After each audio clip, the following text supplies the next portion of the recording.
Sem, včasih si bil buksel, nesposobnež, loser, če nisi imel do 30. leta svojega novega avta. Danes si pa car, če se voziš s kolesom, vlakom, avtobusom. Tako da ve se, kdo je car. V večini evropskih držav, kjer je javni promet dobro organiziran, predstavlja hrbtenico javnega prevoza železnica. Poleg hitrosti pomembno je seveda udobje, da se ti lepo udobno peleš, da je dovolj pogosto, da lahko greš takrat, ko ti paše. Je pa pomembna tudi cena.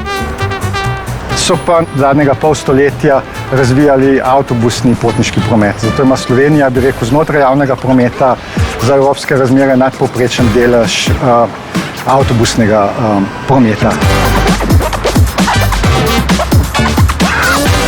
Ste vi iz prevozi.org? Smo, ja. Super. Jaz sem Jože. Bravo, Maja. Prednosti carsharinga so predvsem nižji stroški za samo mobilnost.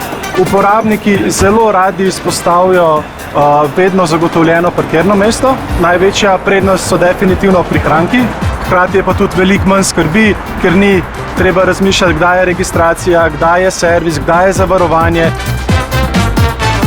Prostofer je vseslovenski, trajnostni, prostovoljski projekt mobilnosti starejših, ki živijo pravzaprav izven urbanih mestnih središč, ki nimajo tako omogočenega dostopa do javnega prevoza, ki nimajo lastnih prevoznih sredstev in seveda tudi nimajo svojcev, ki bi za njih na ta način poskrbeli.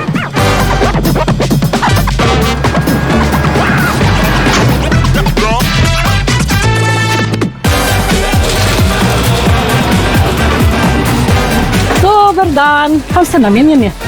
Do tržnice gremo. O, super, jaz tudi. In kaj boste danes kupili?